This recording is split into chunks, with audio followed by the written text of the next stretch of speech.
વાત કરીશું કાળમુખી માખીની।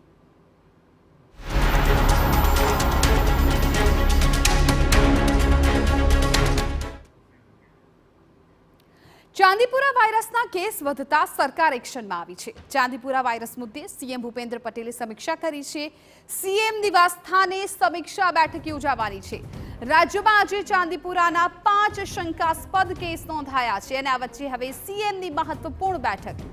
રાજ્યમાં જીવલેણ ચાંદીપુરા વાયરસે હાહાકાર મચાવ્યો। ચાંદીપુરા વાયરસે વધારી છે સરકારની ચિંતા। સતત વધી રહેલા કેસીસ વચ્ચે ગાંધીનગરમાં પણ મહત્વપૂર્ણ બેઠક। આરોગ્ય પ્રધાન ઋષિકેશ પટેલની અધ્યક્ષતામાં બેઠકમાં આરોગ્ય કમિશનર, આરોગ્ય સચિવ સહિત અધિકારીઓ હાજર। વિડીયો કોન્ફરન્સથી તમામ જિલ્લાના આરોગ્ય અધિકારીઓ જોડાયા હતા।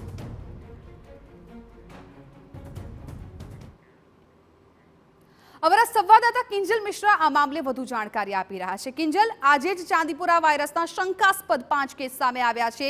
સરકાર પણ હવે એલર્ટ થઈ ગઈ છે અને બેઠકોનો દોર શરૂ કરી દેવામાં આવ્યો છે। ખાસ તો આજે આ વાયરસને નાથવા માટે કઈ પ્રકારની બેઠકમાં ચર્ચા થઈ હોઈ શકે? देखो 3:30 વાગ્યા બાદ આ બેઠક છે તે આયોજન કરવામાં આવ્યું છે। પહેલા આરોગ્ય પ્રધાન પોતે આ બેઠક લેવાના હતા। 3 વાગ્યાનો સમય નિર્ધારિત કરવામાં આવ્યો હતો કે જેની અંદર તમામ જિલ્લાના જે આરોગ્ય અધિકારીઓ છે તે ઉપસ્થિત રહેવાના હતા। હાલાકી જે રીતે આજે 5 વધુ કેસો આવ્યા છે તેને લઈને મુખ્યપ્રધાન પોતે આ બેઠક છે તે લેવાના છે।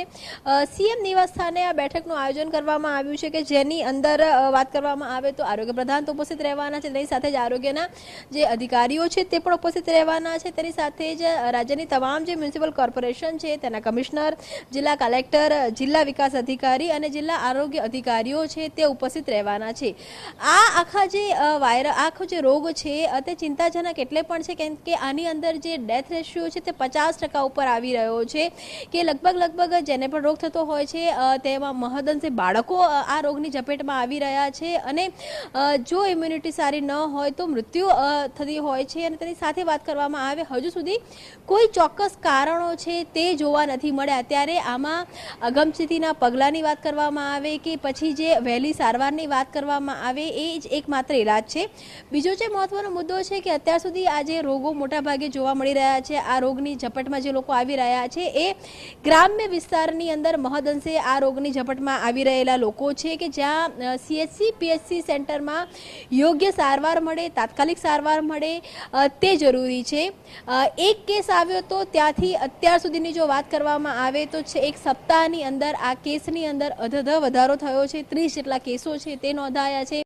15 જેટલી મૃત્યુ છે, શંકાસ્પદ મૃત્યુ તે છે અને એકમાં સત્તાવાર રીતે ચાંદીપુરાના લીધે મૃત્યુ થઈ હોવાની વાત છે। તો તમામની વચ્ચે સ્વાભાવિક છે કે રાજ્ય સરકારમાં પણ ચિંતાનો વિષય વધી ગયો છે કેમ કે કોરોનાના સમયના સંક્રમણમાં ગુજરાતમાં જે પ્રકારની સ્થિતિ હતી ત્યારે તમામ વાકેફ છે અને ખાસ કરીને આ રોગમાં જે રીતે બાળકો ઝપેટમાં આવી રહ્યા છે ત્યારે સરકારની પણ ચિંતા વધી છે અને એ જ કારણ છે કે જે હાઈ લેવલ મીટિંગ અને તેની સાથે જ વિડીયો કોન્ફરન્સ છે તેનું સીએમ નિવાસ સ્થાને આયોજન કરવામાં આવ્યું છે। 4:30 વાગ્યાથી આ બેઠક શરૂ થશે। તેની અંદર કેવા પ્રકારના સાવચેતીના પગલાં લેવા જોઈએ, આરોગ્ય તંત્રએ કેટલી સઘનતા બતાવવી જોઈએ, સીએચસી પીએચસી સેન્ટરને કેટલા સ્ટ્રેન્થન કરવા જોઈએ, એક આખો જે આગામી દિવસનો રોડમેપ છે તે બતાવવામાં આવશે। તેની સાથે જ અત્યાર સુધીમાં જિલ્લા સ્તરેથી કઈ કામગીરી થઈ છે તેની સમીક્ષા પણ છે તે મુખ્યપ્રધાન કરશે।